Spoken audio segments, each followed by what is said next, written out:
पूर्व प्रधानमंत्री खालिदा जिया के बेटे तारिक रहमान 17 साल बाद बांग्लादेश लौट आए हैं। ढाका एयरपोर्ट के पास उनका जोरदार स्वागत करने के लिए उनकी पार्टी बीएनपी यानी कि बांग्लादेश नेशनलिस्ट पार्टी के 1 लाख से ज्यादा कार्यकर्ता जुटे, जबकि ढाका के बाहर एक रैली में 20 लाख समर्थकों के जुटने का दावा किया जा रहा है। तारिक रहमान गिरफ्तारी से बचने के लिए साल 2008 में लंदन चले गए थे। तब से वो लंदन में ही रह रहे थे।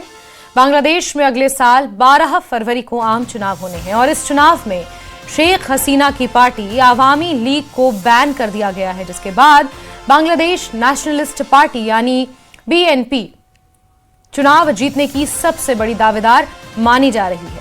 तारिक रहमान ढाका विश्वविद्यालय में छात्र नेता उस्मान हादी की कब्र पर भी जाएंगे, जिसकी हाल ही में गोली मारकर हत्या कर दी गई थी। बांग्लादेश नेशनलिस्ट पार्टी नेता तारिक रहमान, जो कार्यकारी अध्यक्ष हैं यानी वर्किंग प्रेसिडेंट हैं अपनी पार्टी के, अपनी पत्नी डॉक्टर जुबैदा रहमान और बेटी बैरिस्टर जाइमा रहमान के साथ बांग्लादेश पहुंचे हैं। तीनों ने सिलहट जिले के उस्मानी अंतर्राष्ट्रीय हवाई अड्डे पर लैंडिंग की। तय कार्यक्रम के अनुसार तारिक रहमान सिलहट से एक अन्य उड़ान के जरिए आगे रवाना होंगे। दोपहर करीब 12 बजे ढाका पहुंचेंगे। उनकी वापसी बांग्लादेश की राजनीति में अहम घटनाक्रम के तौर पर देखी जा रही है और जिस तरह अगले साल फरवरी में चुनाव होने हैं, उन चुनावों से ठीक पहले बीएनपी की दोबारा दस्तक। 2008 में इन्होंने आखिरी चुनाव लड़े थे। 2014-2024 का चुनाव इसलिए नहीं लड़ा क्योंकि उन चुनावों को निष्पक्ष नहीं माना था बीएनपी ने। और ऐसे में अब 2026 के फरवरी में जो ये चुनाव होने जा रहे हैं, आवामी लीग के पतन के बाद बीएनपी बांग्लादेश नेशनलिस्ट पार्टी को सबसे बड़ी उभरती हुई पार्टी के तौर पर देखा जा रहा है। बीएनपी के एक तरह के रिवाइवल के तौर पर देखा जा रहा है और यही कारण है कि ढाका में आज लाखों की संख्या में बीएनपी के कार्यकर्ता जुटेंगे, ऐसा दावा किया जा रहा है। 1978 में बीएनपी की स्थापना हुई थी। तत्कालीन राष्ट्रपति जियाउर रहमान ने इसकी स्थापना की थी। बांग्लादेशी राष्ट्रवाद इस पार्टी का आधार था और उसमें बंगाली पहचान के साथ साथ मुस्लिम पहचान को महत्व दिया गया था। 1979 के आम चुनावों में भारी जीत हासिल हुई थी। फिर 1981 में सैन्य तख्ता पलट के प्रयास के दौरान जियाउर रहमान की हत्या कर दी गई थी क्योंकि सैन्य तख्ता पलट के खिलाफ बीएनपी ने आवाज उठाई थी और लोकतंत्र बहाली के आंदोलन को एक तरह से बुलंद करने में बीएनपी ने उस वक्त 1980 के दशक में एक अहम भूमिका अदा की थी।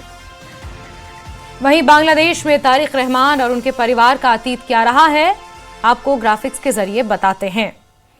तारिक रहमान बीएनपी के संस्थापक जियाउर रहमान और अध्यक्षा खालिदा जिया के सबसे बड़े बेटे हैं। साल 2007 में सेना समर्थित कार्यवाहक सरकार ने गिरफ्तार उन्हें कर लिया था क्योंकि उन्होंने जिस तरह से आंदोलन छेड़ा था लोकतंत्र बहाली को लेकर। 2008 में गिरफ्तारी से बचने के लिए वो ब्रिटेन चले गए थे और तब से वहीं रह रहे थे, सेल्फ एग्जाइल पर थे।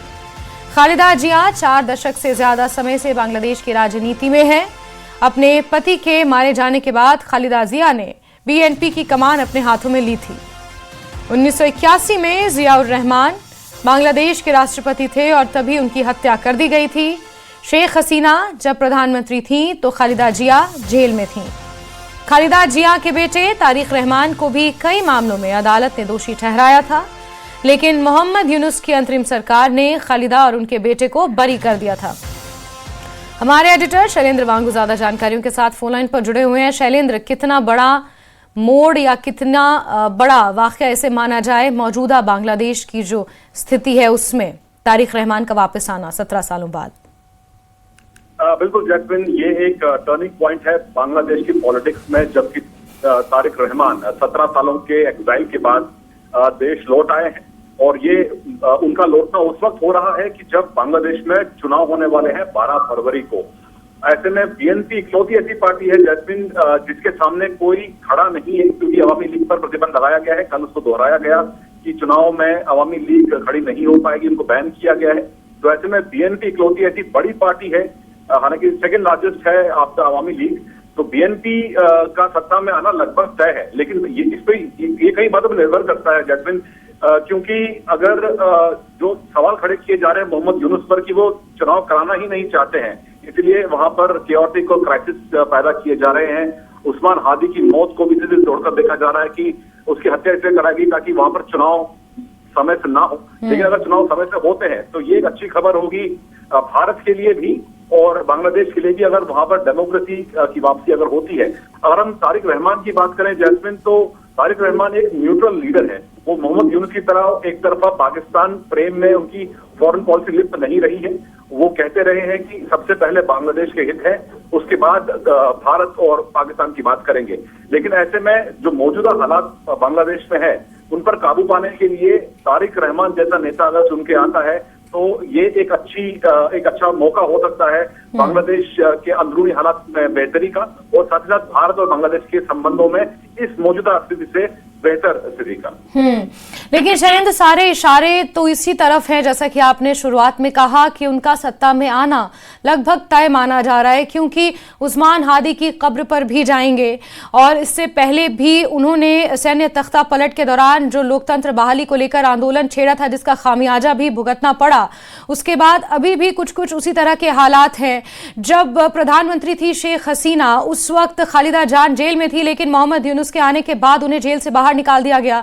तो ये तमाम चीजें अगर हम इन डॉट्स को ज्वाइन करें तो ये कहा जा सकता है कि तारिक रहमान और उनकी पार्टी फिर से एक बार सत्ता संभाल सकती है बांग्लादेश की।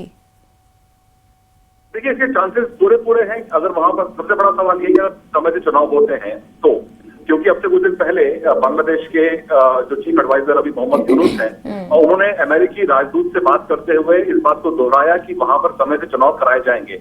दूसरा बयान जो कल सामने आया उनके मीडिया एडवाइजर का, जिसमें शफीकुल आलम, उनकी तरफ से कहा गया कि इस बार अवामी लीग को चुनाव में लड़ने नहीं दिया जाएगा। तो ये अगर बातें सही ट्रैक पर अगर जा रही हैं तो ऐसे में बीएनपी इकलौती ऐसी बड़ी पार्टी है जिसके सामने कोई चुनौती नहीं है। और दूसरी अहम बात यह है कि बांग्लादेश में अगर हम बात करें वहां के चुनाव की 71 से लेकर अभी तक, तो उन तमाम चुनाव में जो जमात है उनका वोटिंग परसेंटेज बहुत ही मार्जिनल रहा है, करीब 10% से नीचे। तो ऐसे में ऐसी ताकतों को इसलिए हवा दी जा रही है क्योंकि मोहम्मद यूनुस ऐसी ताकतों को खुली उन्होंने छूट दे रखी है। लेकिन अगर तारिक रहमान चुन के आते हैं और मोहम्मद यूनुस अगर सत्ता से बाहर होते हैं तो ये बांग्लादेश की अंदरूनी हालात के लिए भी अच्छा होगा, और साथ ही साथ जो भारत और बांग्लादेश के संबंध है उनमें बेहतरी की दिशा में भी एक बड़ा कदम हो सकता है। ठीक है शैलेंद्र, बहुत बहुत शुक्रिया जुड़ने के लिए, तमाम जानकारियों के लिए।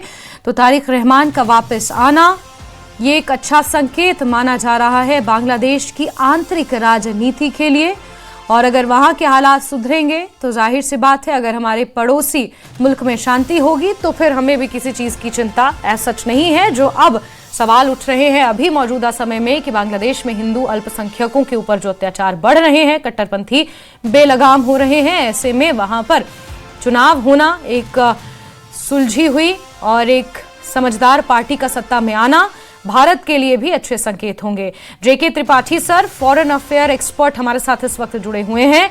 जेके त्रिपाठी सर, बहुत स्वागत करती हूं आपका। तारिक रहमान का बांग्लादेश 17 सालों बाद चुनावों से ठीक 2 महीने पहले वापस आना कैसे देख रहे हैं सर? देखिए, तारिक रहमान के वापस आने से जो एक वाइड, एक शून्य बांग्लादेश की पॉलिटिक्स में था, क्योंकि national BNP Bangladesh nationalist party की अध्यक्षा जो थी, जो है खालिदा जिया, वो बीमार, बहुत सख्त बीमार है और लंदन में अस्पताल में इलाज करा रही हैं। तो उनके न होने से पार्टी में बिखराव था और एक शून्य बहुत बड़ा था, क्योंकि शेख हसीना को निकाल ही दिया गया था, भगा दिया गया था वहां से, और अब कोई ऐसी पार्टी बची नहीं थी। तो ऐसे में बांग्लादेश नेशनलिस्ट पार्टी का वहां आना है बहुत महत्वपूर्ण हो जाता है बांग्लादेश की चुनावी राजनीति के लिए, क्योंकि अब ये इसके अलावा जो स्टूडेंट्स की नई पार्टी बनी है उसकी अभी कोई औकात नहीं है, प्लस जो टेररिस्ट ऑर्गेनाइजेशंस ने अपना एक वो बनाया है संगठन, उससे अभी भी बांग्लादेश की आम जनता उससे जुड़ी नहीं है। इसलिए किसी ऐसी पार्टी का जो कि पहले से हो, एस्टेब्लिश पार्टी हो, उसका आना यहाँ सही हो, यहाँ ज्यादा जरूरी है। और दूसरी चीज ये है कि देखिए, तारिक रहमान ने ये साफ साफ कर दिया है, जो उस्मान हादी के ब्रदर मिर्जा उमर हादी ने कहा है कि उस्मान हादी की हत्या यूनुस गवर्नमेंट के अंदर के ही कुछ लोगों ने की थी ताकि इलेक्शन डिरेल हो सके। यही बात उन्होंने तारिक रहमान ने भी दोहराई है। और ये एक समझ लीजिए कि यूनुस सरकार के मुंह पर एक बड़ा तमाचा है। और इसीलिए देखिए, अमेरिका के 5 सांसदों ने और यूनाइटेड नेशंस के सेक्रेटरी जनरल ने, मानवाधिकार आयोग के अध्यक्ष ने, इन सब लोगों ने इसकी निंदा की है कि यहाँ अल्पसंख्यकों पर अत्याचार हो रहे हैं जी। और ये हम मान सकते हैं, इस बात में दम है कि मोहम्मद यूनुस की सरकार या उनकी सरकार में स्थित कुछ लोग इलेक्शन टालने के लिए कर सकते हैं ऐसा, क्योंकि आपने देखा होगा कई बार मोहम्मद यूनुस की सरकार ने इलेक्शन की डेट नहीं डिक्लेयर की, जब तक कि फिर आर्मी के जनरल ने जब दबाव डालना शुरू किया तभी यूनुस की सरकार तो क्या जेके सर ये पॉइंट ऑफ कंटेंशन हो सकता है, क्योंकि 2008 के समय जब बांग्लादेश नेशनलिस्ट पार्टी ने सैन्य तख्ता पलट के खिलाफ आवाज बुलंद की थी तो उस वक्त जियाउर रहमान की हत्या कर दी गई थी। तो क्या this will be the point of contention between Yunus government और बीएनपी? जी, क्योंकि यूनुस गवर्नमेंट जो है वो तो साफ है कि वो यूनाइटेड स्टेट्स द्वारा एक तरह से कठपुतली सरकार स्थापित की गई है। और उस कठपुतली सरकार से वहाँ के आम नागरिक या आम राजनीतिक कोई भी खुश नहीं है। तो ये एक तो वो हो सकता है, एक ये मतलब पॉइंट हो सकता है कि बीएनपी के नेता तारिक रहमान इसलिए आ रहे हो कि वो उसका बदला ले सकें। लेकिन इसके साथ ही साथ देखिए, सबसे बड़ी चीज ये है, जैसा मैंने पहले कहा कि बीएनपी की पार्टी को एक नया नेता मिलना बहुत जरूरी था, नहीं तो पार्टी बिखर रही थी।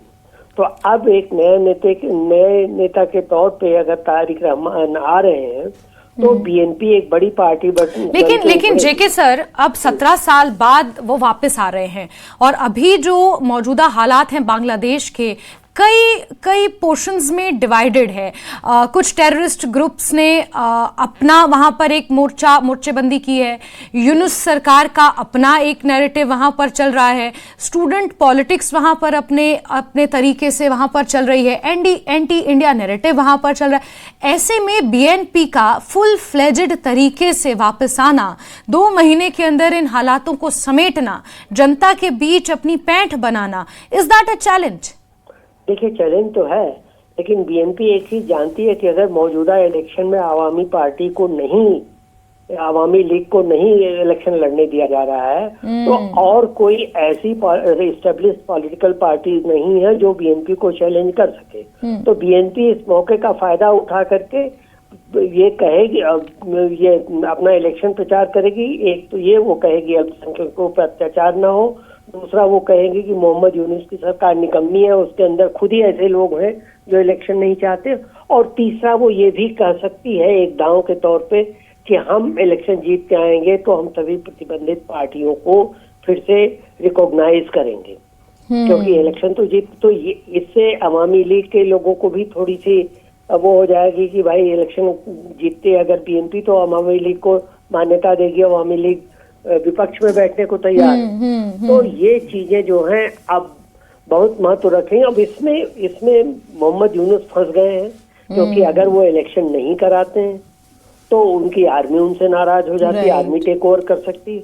और अगर इलेक्शन कराते हैं तो उनकी हार निश्चित है। और फिर इलेक्शन के बाद मोहम्मद यूनुस और उनके सरकार के मंत्रियों पर उसी तरह से कार्रवाई की जा सकती है जिस तरह से उन्होंने शेख हसीना और उनकी कैबिनेट पे की। तो क्या हम ये कह सकते हैं जेके सर कि तारिक रहमान इस बात को भांप चुके हैं?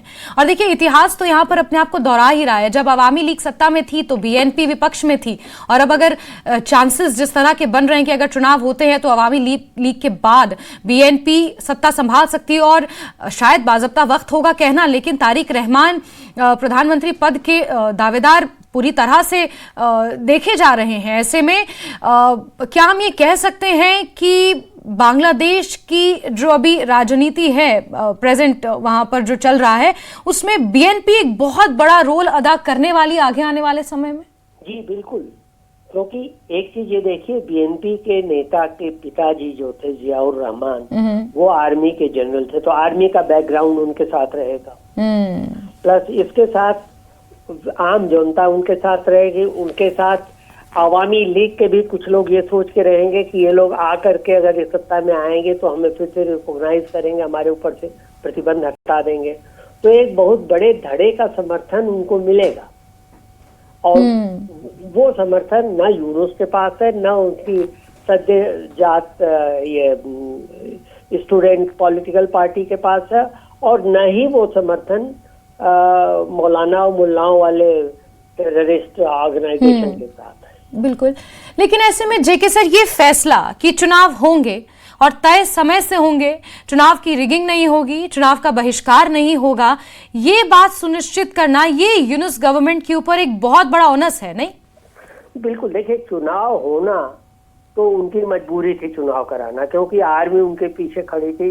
वहाँ की सेना के जनरल ने कह दिया था कि अगर आप चुनाव नहीं कराएंगे तो आपको सत्ता में रहने का कोई अधिकार नहीं है। एक तरह से प्रच्छन्न रूप से उनको धमकी दे दी गई थी कि अगर आप चुनाव नहीं कराएंगे तो हम टेक ओवर करके चुनाव कराएंगे। तो वो तो उनकी मजबूरी है, लेकिन अब चुनाव निष्पक्ष हो, रिगिंग न हो, इसके लिए मुझे लगता है कि शायद इसमें आर्मी इंटरफियर करेगी। आर्मी कहेगी कि हम ये तो मानते हैं कि चुनाव निष्पक्ष हो, क्योंकि मोहम्मद यूनुस के नेतृत्व में तो चुनाव निष्पक्ष नहीं हो सकता।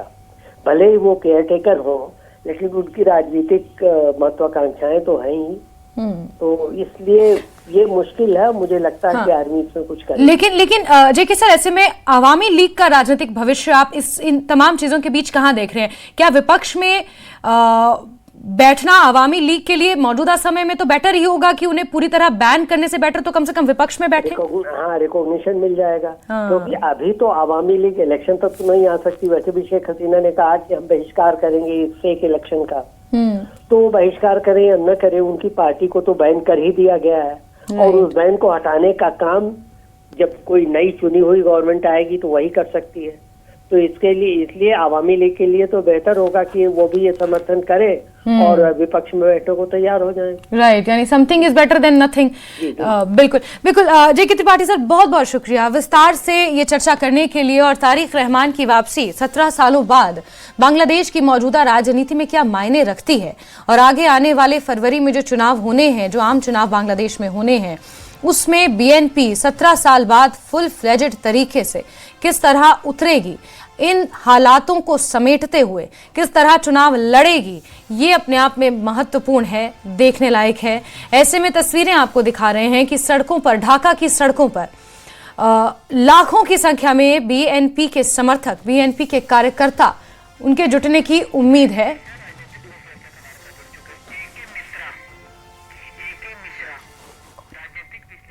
और एके मिश्रा जी राजनीतिक विश्लेषक हैं, इस वक्त हमारे साथ जुड़े हुए हैं। एके मिश्रा सर, आपका भी बहुत बहुत स्वागत करती हूं। आप किस नजरिए से देख रहे हैं तारिक रहमान का 17 सालों बाद बांग्लादेश में वापस आना, या बांग्लादेश की राजनीति में बीएनपी की दोबारा वापसी होना? क्या मानते हैं सर?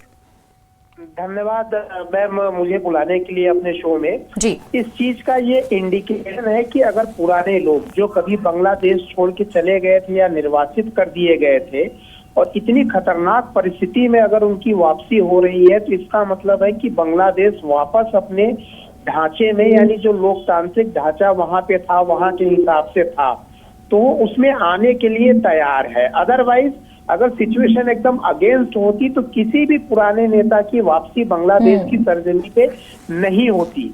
मे बी पॉसिबल कि शेख हसीना जहां पे भी इस वक्त होंगी, हो सकता है इसके बाद कि उनकी भी वहां पे वापसी हो। पुरानी पार्टियों में बांग्लादेश में मोस्टली अगर देखा जाए तो बैटलिंग बेगम के नाम से जिनको जाना जाता था, खालिदा जिया और शेख हसीना, इन दोनों की जो पार्टी थी, इन दोनों की ही पार्टी में अगर कोई भी पुराने रूप से एक्टिवेट होता है, तो इसका मतलब साफ साफ ये संकेत है कि वहां चुनाव करवाए जाएंगे। पुरानी व्यवस्था वहां पे फिर से स्थापित करने की कोशिश केवल भारत या बांग्लादेश ही नहीं, पूरा विश्व समुदाय अब कर रहा है। पूरी दुनिया को पता चल गया है कि यूनुस जिस साजिश के तहत वहां गया था वो टोटली फेल है, टोटली कियोस्क वहां पे मच गया है और यूनुस को भी ये पता चल गया है। तो मुझे ये लगता है कि जिस रास्ते से यूनुस आया था उसी रास्ते से वो भागेगा, वापस जाएगा और पुरानी व्यवस्थाएं वहां पे फिर से कायम की जाएगी। बिल्कुल बिल्कुल। और तारिक रहमान भी इस बात को भांप चुके हैं कि उनकी सत्ता में वापसी, वो सत्ता में आसानी से इस समय में वापसी कर सकते हैं। ऐसे में जब आवामी लीग वहां पर बैन है तो बीएनपी के पूरे चांसेस हैं। ए.के. मिश्रा सर, बहुत शुक्रिया जुड़ने के लिए हमारे साथ और इस बातचीत में शामिल होने के लिए। तो तारिक रहमान 17 साल बाद वापस आए हैं, जिया उर रहमान के बेटे हैं और बांग्लादेश नेशनलिस्ट पार्टी के एक्टिंग प्रेसिडेंट हैं और अब फरवरी में बांग्लादेश में जो चुनाव होने हैं उसको लेकर अब कमर कस चुके हैं।